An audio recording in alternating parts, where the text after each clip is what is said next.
ఈరోజు పుంగనూరు పట్టణానికి ఎంపీ మిథున్ రెడ్డి గారు రావడం అనేది హాస్యాస్పదం.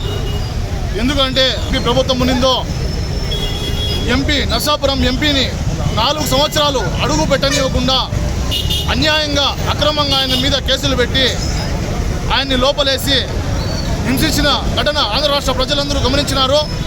అదేవిధంగా పుంగనూరు నియోజకవర్గంలో 500 మంది పైన అక్రమ కేసులు పెట్టి 500 కుటుంబాలను నాశనం చేసినటువంటి ఘనత పెద్దిరెడ్డి మిథున్ రెడ్డి గారిది, పెద్దిరెడ్డి రామచంద్రారెడ్డి గారిది. ఈరోజు పుంగనూరు ప్రజల్ని మభ్యపెట్టి దొంగ ఓట్లతో రిగ్గింగ్ చేసి గెలిచినటువంటి పెద్దిరెడ్డి రామచంద్రారెడ్డిని, మిథున్ రెడ్డిని పుంగనూరులో రానివ్వకుండా ప్రతిసారి అడ్డుకుంటాం. ఈ 5 సంవత్సరాలు కూడా పుంగనూరు నియోజకవర్గంలో వచ్చే అవసరం లేదు. పుంగనూరు నియోజకవర్గ ప్రజలు మనస్ఫూర్తిగా వాళ్ళని తిరస్కరిస్తున్నారు.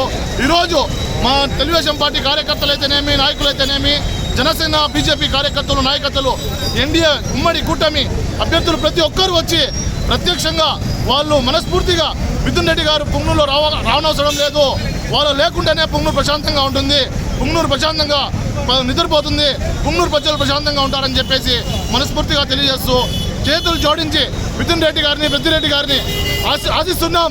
మీరు పుంగనూరులో రాకుంటేనే పుంగనూరు ప్రశాంతంగా ఉంటుంది. దయచేసి మీరు పుంగనూరుకి దూరంగా ఉండండి అని చెప్పి తెలియజేస్తూ సెలవు తీసుకుంటాను.